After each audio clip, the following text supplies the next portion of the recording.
नमस्कार, स्वागत है आपका। मैं हूं आपके साथ सुमित गुप्ता। आप देख रहे हैं महारो राजस्थान। बुलेटिन की शुरुआत में 7 बजे की 7 बड़ी खबरों पर नजर डाल लेते हैं। सबसे पहली खबर, आसमानी आफत, सर्वे और सियासत, तस्वीरें दिखाएंगे इससे जुड़ी। दूसरी खबर, सरकार पर पूनिया प्रहार से जुड़ी खबर भी आपको दिखाएंगे। क्या कहा पूनिया ने, सरकार को लेकर निशाना साधा उन्होंने, क्या कुछ कहा ये बताएंगे आपको। और फिर बताएंगे एक ऐसी लूट के बारे में जिसमें लुटेरे सूट बूट में आए, अफसर अधिकारी बनकर आए और करोड़ों की लूट करके फरार हो गए।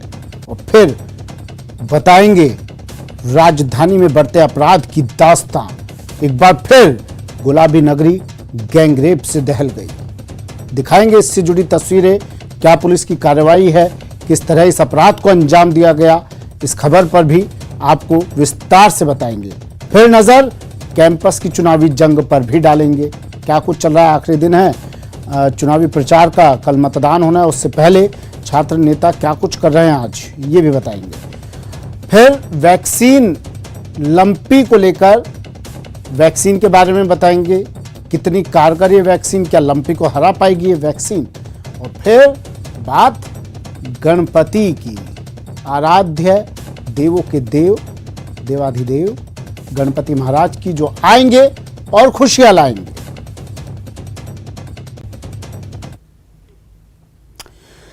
बात सबसे पहले कोरोना की। राजस्थान में फिर कोरोना बेकाबू हो गया। 24 घंटे में, पिछले 24 घंटे में कोरोना के 442 नए केस सामने आए हैं। 24 घंटे में 4 मरीजों की मौत भी हो गई कोरोना से। अलवर, जयपुर, करौली, झुंझुनू में एक एक मौत हुई है। सबसे ज्यादा जयपुर में 109 कोरोना केस सामने आए हैं। अब एक्टिव केस का आंकड़ा 3808 तक हो गया है।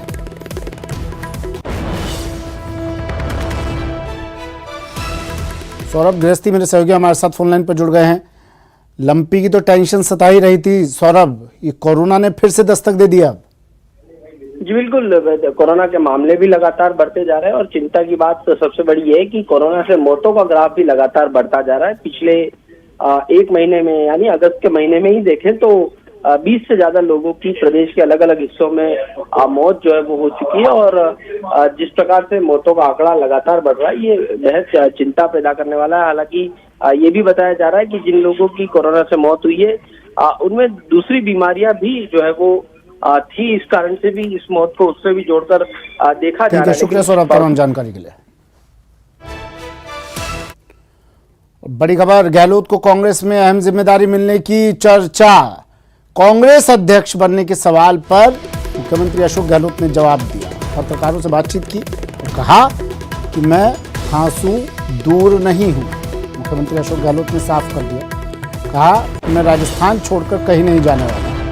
कांग्रेस अध्यक्ष के चुनाव की प्रक्रिया 28 अगस्त से शुरू होगी और अशोक गहलोत का नाम की चर्चा राजनीतिक गलियारों में खूब हो रही थी, लेकिन अब मुख्यमंत्री अशोक गहलोत ने पत्रकारों से बातचीत में साफ कर दिया कि मैं हाँसू दूर नहीं।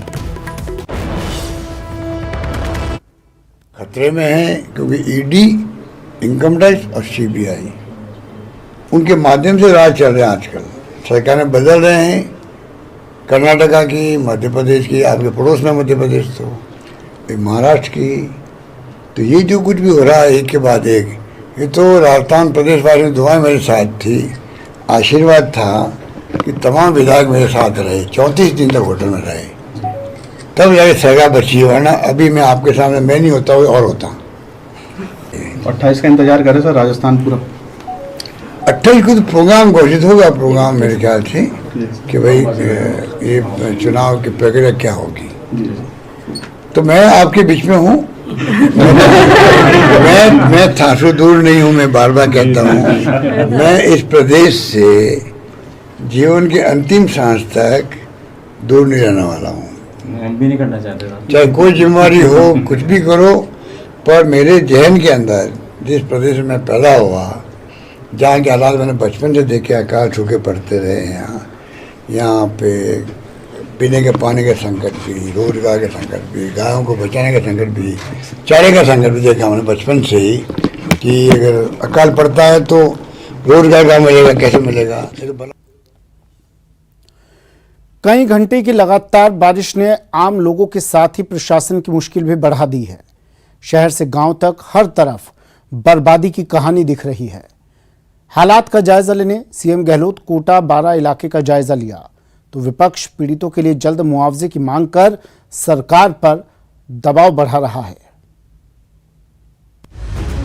बारिश ने किया प्रदेश को बर्बाद, अब पीड़ितों के लिए मुआवजे की बात।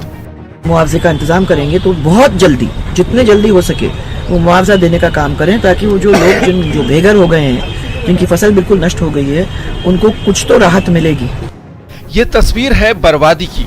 करीब 50 साल बाद प्रदेश में एक साथ कई दिनों तक बारिश हुई तो सालों से प्रशासन की कोताही की पोल खुलने लगी। शहर शहर पानी वाली बर्बादी दिखी, लोगों का जीना मुश्किल हो गया।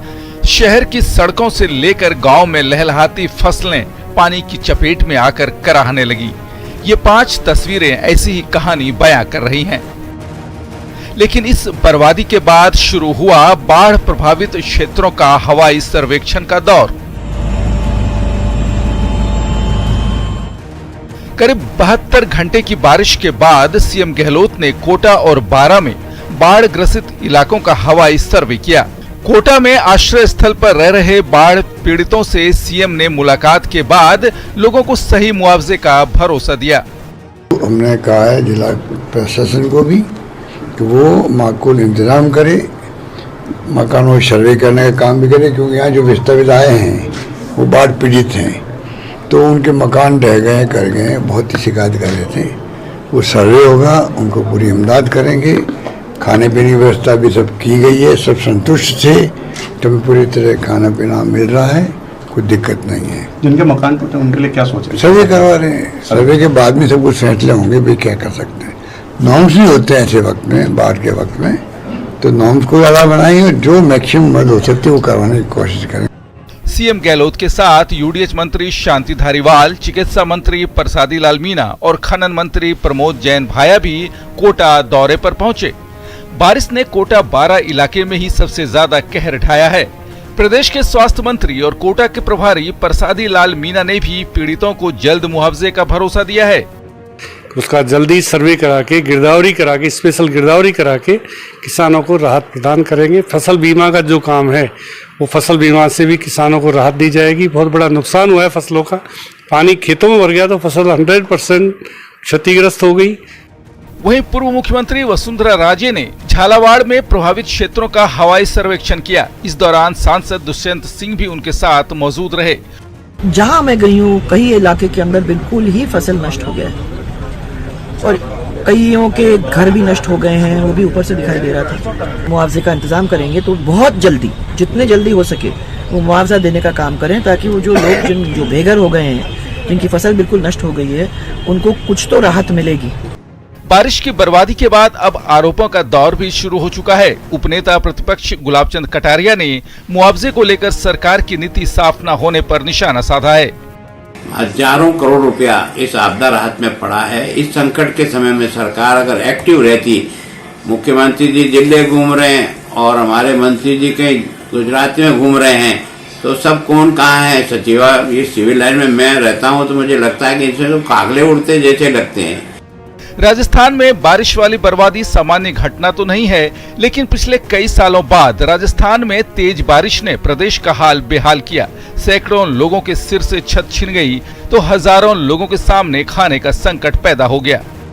Bureau report, news 18 Rajasthan.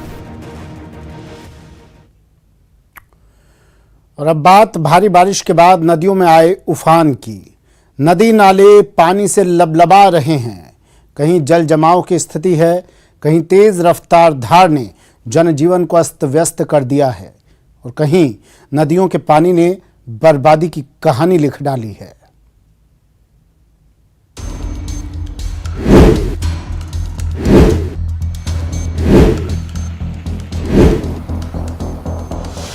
नदियों में उफनता जल सैलाब।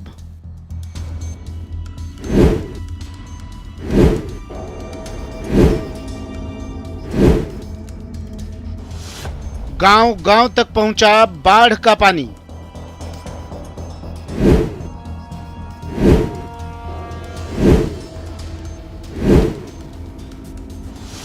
रेगिस्तान में नदियों ने लाई आफत।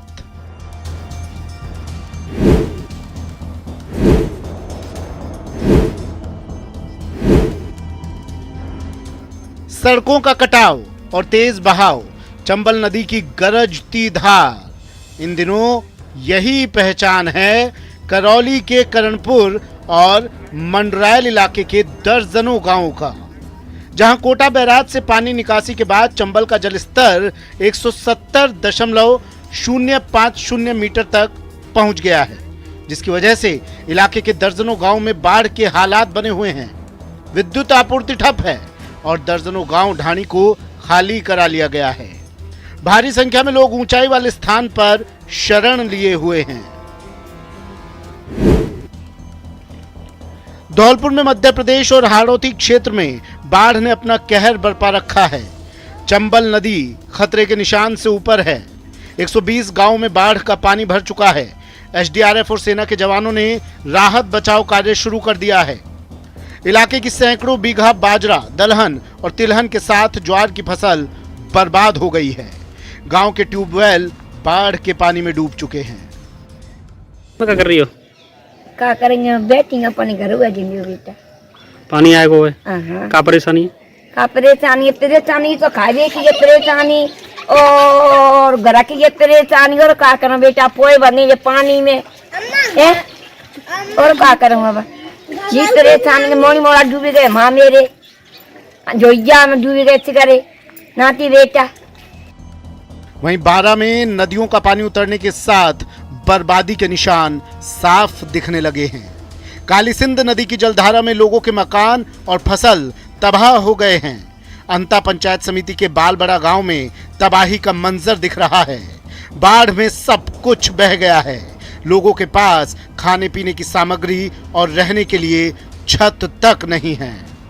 जानकारी नहीं दी हमें कि भाई यहाँ से निकल जाओ कुछ भी, तो हमारा सामान तो निकालते या फिर खुद हम तो बचते। बाद में आए शाम के टाइम तो कैसे निकलते, हम बड़ी मुश्किल से निकल पाए और हमारे बहुत ज़्यादा नुकसान हो गया और गेहूँ कुछ भी नहीं है, हमारे सामान पूरे टूट गए। मतलब सारा सामान बह गया? हाँ, पूरा सामान बह गया। शासन ने सूचना नहीं दी? कुछ भी सूचना के बाद कुछ आया खाना पीना राहत के लिए? कुछ भी नहीं है हमारे। कुछ भी नहीं आया। नाम बताओ। राधा नायक। कोटा के इटावा की सुखनी नदी का पानी नीचे उतरने के साथ ही तबाही का मंजर सामने आने लगा है। पानी में विद्युत टावर गिर गए हैं। विद्युत आपूर्ति बिल्कुल ठप है, जिसकी वजह से घंटों कोटा के ग्रामीण इलाकों में बिजली आपूर्ति ठप रहेगी। वहीं बारिश और बाढ़ से कई मकान और दुकानें ध्वस्त हो गई हैं। बारिश के थमने के बाद लोग अपने अपने नुकसान का अंदाजा लगाने में जुटे हैं। टोंक में भारी बारिश से जनजीवन पूरी तरह प्रभावित है। बारिश की वजह से लगातार तीसरे दिन 12वीं तक के सरकारी और निजी स्कूलों में अवकाश है। हालांकि ग्रामीण ओलंपिक की तैयारी कर रहे स्टूडेंट्स को स्कूल जाने की छूट दी गई है। प्रदेश के कई इलाकों में नदियों के जलस्तर में बढ़ोतरी जारी है, जिसकी वजह से नदी, नाले और झीलें उफान पर हैं। कई लोग पानी के तेज बहाव को देखते हुए आनंद उठा रहे हैं। वहीं कई नदियों का पानी उतरने के बाद लोग बर्बादी का मातम मना रहे हैं। Bureau report, news 18 Rajasthan. वहीं धौलपुर में चंबल का कहर देखने को मिल रहा है। चंबल के पानी में एक परिवार फंस गया। नदी के किनारे यहाँ पर हथिया खार गांव है, यहाँ एक परिवार फंसा हुआ है। सूचना के बाद प्रशासन और सेना की टीम मौके पर पहुंची। कोटा से एयरफोर्स को बुलाया गया, हेलीकॉप्टर बुलाया गया, एयरफोर्स का हेलीकॉप्टर यहाँ बुलाया गया और फिर हेलीकॉप्टर से इस परिवार का रेस्क्यू किया गया। तस्वीरें देखिए, रेस्क्यू की तस्वीरें उस वक्त की जब एयरफोर्स का हेलीकॉप्टर यहाँ आया। और लगातार इस तरह की तस्वीरें राजस्थान से आ रही है, जब सेना अब लोगों के बचाव में मैदान में कूद गई है।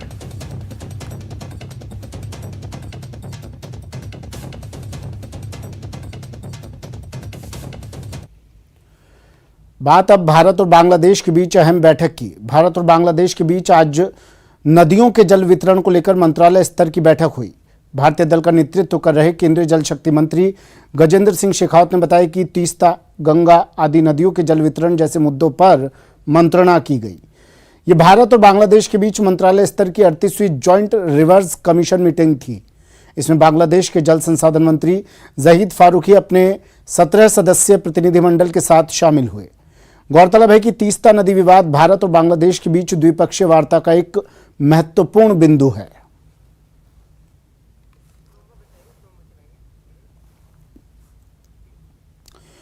कांग्रेस अध्यक्ष की अटकलों के बीच गहलोत के बयान के क्या हैं मायने? प्राइम डिबेट में आज करेंगे बड़ी बहस। राजस्थान से अशोक कितने दूर कितने पास? कांग्रेस अध्यक्ष का चयन या चुनाव, जादूगर का नया बयान, फिर बढ़ा सस्पेंस। राजस्थान से गहलोत कितने दूर कितने पास? देखिए प्राइम डिबेट रात 7:56 पर। चलिए वक्त यहां पर एक ब्रेक का है। ब्रेक के बाद आपको दिखाएंगे जयपुर में सूट बूट में करोड़ों की लूट।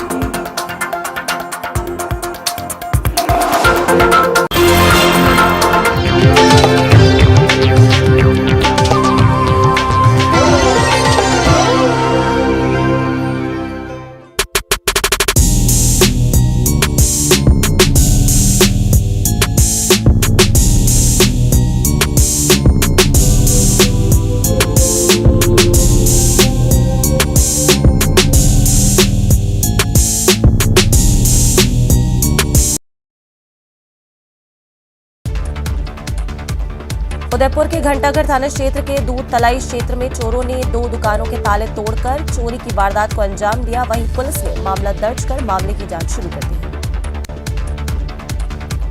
श्रीगंगानगर में पुलिस ने कार्रवाई करते हुए बाइक चोर गिरोह के 2 शातिर बदमाशों को गिरफ्तार किया है। पूछताछ में दोनों शातिर बाइक चोर युवकों के द्वारा शहर में बाइक चोरी की 5 वारदातों को अंजाम देना स्वीकार किया गया। अजमेर जिले के सावर थाना इलाके के पिपलिया खाल में बहे युवक का आज तीसरे दिन कड़ी मशक्कत के बाद शव मिल गया है। चाकसू के शिवदासपुरा थाना इलाके में बदमाशों ने ज्वेलर्स व्यापारी को लूटकर वारदात को अंजाम दिया और हवाई फायर कर ज्वेलरी से भरे बैग को लूटकर फरार हो गए। पूरे प्रदेश में आफत की बारिश ने जनजीवन अस्त व्यस्त कर दिया है। वहीं कोटा पहुंचे जिला प्रभारी मंत्री और चिकित्सा मंत्री प्रसादी लाल मीणा ने अधिकारियों के साथ बैठक की और हालातों का जायजा लिया। कोटा यूडीएच मंत्री शांति धारीवाल आज कोटा पहुंचकर बाढ़ प्रभावित क्षेत्र का उन्होंने दौरा किया। साथ ही आश्रय स्थल पर बाढ़ प्रभावित क्षेत्रों से मुलाकात कर उनको आश्वासित किया। करौली में कोटा बैराज से पानी की निकासी से जिले के मंडरायल करणपुर इलाकों में चंबल अपने रौद्र रूप में नजर आ रही है। नदी में बढ़ते जलस्तर से मंडरायल करणपुर इलाके में नदी के तटवर्ती गांव में बाढ़ के हालात बने हुए हैं।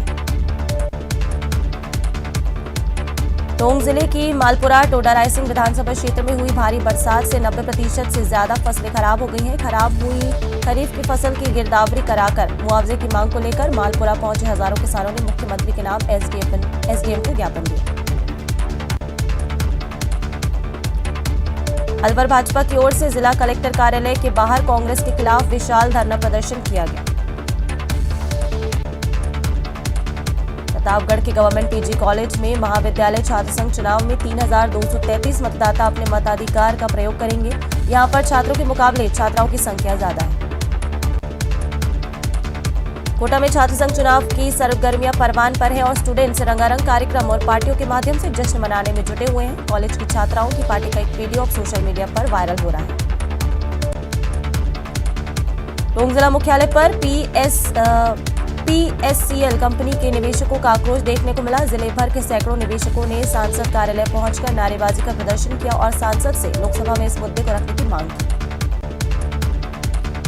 मौसम साफ होने और धूप निकलने के बाद आज प्रतापगढ़ की कृषि उपज मंडी में जिंसों की जोरदार आवक हो रही है। सुबह से ही ग्रामीण इलाकों से किसान अपनी उपज को लेकर पहुंचने लगे हैं। खासतौर पर लहसुन की जोरदार आवक हो रही है। हर साल 26 अगस्त को महिला समानता दिवस मनाया जाता है। इसी को लेकर राजसमंद जिला मुख्यालय पर एक जागरूकता रैली निकाली गई। रैली में शामिल महिलाएं अपने हाथों में महिला समानता के नारे लिखी हुई तख्तियां लेकर चल रही थी। लंपी के कहर के बीच अजमेर जीआरपी पुलिस के हेड कांस्टेबल लक्ष्मी नारायण द्वारा और उनके साथियों ने आयुर्वेदिक काढ़ा बनाकर गायों को दिया जा रहा है। झुंझुनू जिले में लंपी बीमारी का संक्रमण अब तेजी से बढ़ने लगा है। पशुपालन विभाग द्वारा अब तक करवाए गए सर्वे में जिले में 8,239 पशुओं में लंपी बीमारी के लक्षण मिले हैं। भीलवाड़ा जिले के रहने वाले लाल भानु खटीक ने 14वें एशियाई पुरुष अंडर 18 वॉलीबॉल चैंपियनशिप में अंतर्राष्ट्रीय स्तर पर अपनी मिट्टी का नाम रोशन किया, जहां भारतीय टीम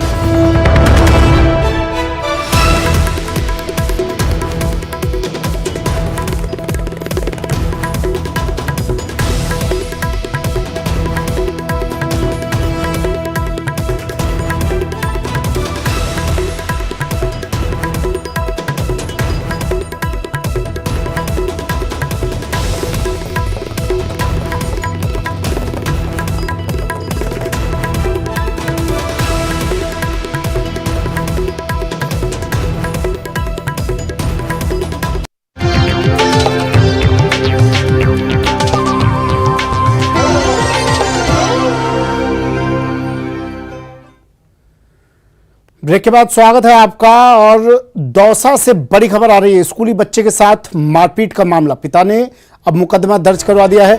शिक्षक की पिटाई के चलते हाथ फ्रैक्चर होने का आरोप लगाया गया है। 6 अगस्त की घटना के संबंध में मुकदमा आज दर्ज हुआ है। राजकीय उच्च माध्यमिक विद्यालय कैलाई का ये पूरा मामला, टीचर पर पिटाई का आरोप लगाया। आशीष मेरे सहयोगी दौसा से फोन लाइन पर जुड़ गए। आशीष, क्या मामला पूरा? बिल्कुल, इस संबंध में सिकंदरा थाने में एक FIR दर्ज हुई है। इस FIR में जो सरकारी स्कूल के शिक्षक हैं रामेश्वर गुर्जर, उन पर आरोप लगाया गया है कि उन्होंने कक्षा 5 के छात्र जो दलित छात्र हैं रोहित महावर, उनके साथ मारपीट की है और इस मारपीट में उनका हाथ फ्रैक्चर हो गया है। जो बच्चा है उस बच्चे के प्लास्टर लगा हुआ है हाथों में, और वो जब जिला शिक्षा अधिकारी कार्यालय में पहुंचे, पूरी घटनाक्रम के बारे में अवगत कराया, तो जिला शिक्षा अधिकारी माध्यमिक ने इस संबंध में एक जांच टीम गठित कर दी। जांच टीम ने भी जो पीड़ित छात्र है उसके बयान दर्ज किए गए हैं, साथ ही स्कूली स्टाफ के भी बयान दर्ज किए हैं। अब इस पूरे प्रकरण की शिक्षा विभाग भी जांच करवा रहा है, वहीं पुलिस भी अपने स्तर पर जांच कर रही है। आरोप है कि ये करीब 19 दिन पुराना घटनाक्रम है। जानकारी के लिए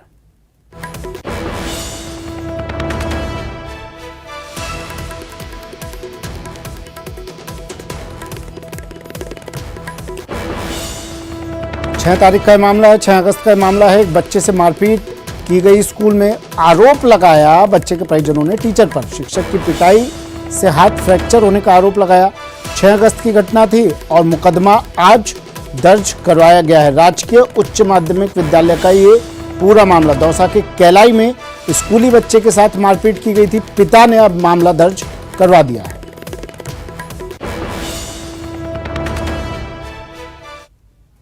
जयपुर में कारोबारी के घर सूट बूट में आए अपराधियों की बड़ी लूट के बाद भी राजधानी की पुलिस के हाथ अब तक खाली हैं। इनकम टैक्स अधिकारी बनकर आए शातिर अपराधी कैश और सोने के आभूषणों के साथ ही घर में लगे CCTV कैमरे की DVR भी साथ ले गए। रैकी की, घर में अधिकारी बनकर दबिश दी, कानून का खौफ दिखाया और लूट कर भाग गए। देखिए राजधानी के बेखौफ बदमाशों का शातिराना अंदाज।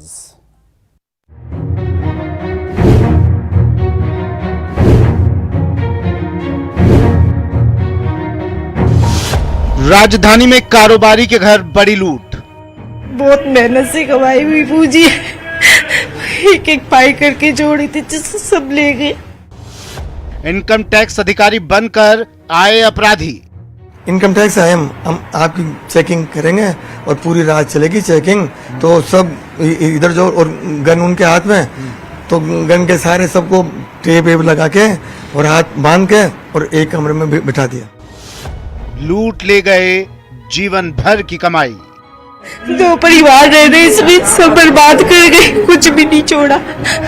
पीछे खाने के भी लाले पड़ गए हमारे। तो टीवी देख रही महिलाओं पर तानी बंदूक। मैं कमरे में बैठ के टीवी देख रही थी, आते गन लगा दिखाई मुझे कि हम इनकम टैक्स ऑफिसर है। फिर कमरों में ले जाके बंदी बना लिए एक साथ, और फिर सारी वारदात करके फिर चले गए। ये घटना किसी सुदूर इलाके की नहीं बल्कि राजधानी जयपुर के गलता गेट इलाके की है, जहां एक आटा व्यवसायी के घर इनकम टैक्स अधिकारी बनकर आए 5 बदमाशों ने पहले कानून का डर दिखाया और फिर गन पॉइंट पर बच्चे से घर के राज जाने और लूटपाट की। 5 बदमाश थे जैसा कि परिवार का कहना है और 4 लोगों के पास हथियार थे। सभी कमरों में बदमाश वहां पर गए, जाने के बाद में बच्चों को साथ में लिया, गन पॉइंट पर लिया, जान से मारने की धमकियां दी। जब बच्चा नहीं माना तो माँ बाप को जान से मारने की धमकियां दी और उसके बाद सभी ये जो अलमारियां को तोड़ा गया। एफएसएल के निशान दे चुकी, कल एफएसएल रात को यहाँ पर आई थी और इन्हीं जगहों पर इन्हीं सभी लॉकर्स में रखे हुए करीब 60-70 लाख रुपए जो है बदमाशों ने लूटे हैं। यहाँ पे रखे हुए करीब 1.5 किलो सोने के जेवरात, जो कि कल सत्यनारायण तांबी हमको बता भी रहे थे, वो जेवरात यहाँ पर लूटे हैं। सत्यनारायण तांबी जी की बड़ी बहू जिनकी आंखों में आप आंसू है, चूंकि कहना है कि बदमाश जिंदगी भर की जो पूंजी थी उसके लूट करके यहाँ से लेके गए हैं। किल मारपीट करने की धमकियां दी, मासूम बच्चों को यहाँ पे मारा है, हथियार यहाँ पे दिखाए। घटना बुधवार शाम 7:30 के करीब की है। आटा व्यापारी के घर इनकम टैक्स अफसर बनकर घुसे बदमाश। बदमाशों ने घर में घुसते ही महिलाओं को बंधक बनाया, घर के सभी सदस्यों के मोबाइल अपने पास रख लिए। बदमाशों ने सरियों से लॉकर और अलमारी के ताले तोड़े, 70 लाख कैश और 1.5 किलो सोना लूटकर ले गए बदमाश। घर में लगे सीसीटीवी की डीवीआर भी उखाड़ कर भागे बदमाश। हेल्पर तो था ही उनके साथ में, वो मशीन की बात कर रहे थे कि मशीन मंगा रहे हैं अभी। अब मैंने उनसे ये कहा था भाई ये कहाँ लेके जा रहे हो? नोट इनकम टैक्स जो भी सामान उन्होंने गहने घाटे जो लेके जा रहे थे थैलों में, तकियों की खोली में भर भर के, तो उन्होंने कहा कि चुप हो जाओ मत। जानकार का हाथ जरूर हो सकता है, क्योंकि बिना रेकी के काम हो नहीं सकता और उनको किसी भी तरह का कोई डर नहीं था जो आए थे। मतलब उन्होंने 2 कैंडिडेटों का वेट और किया जो बाहर थे, वो भी अंदर आए और फिर उनको भी उन्होंने है ना जो अपने काबू में किया, गन पॉइंट पे लिया, तो पूरी तरह से रेकी करके आए हैं। बदमाशों के भागने के बाद जैसे तैसे परिवार के सदस्यों ने एक दूसरे को मुक्त करवाया और पुलिस को सूचना दी। पुलिस और एफएसएल की टीम जांच में जुटी है।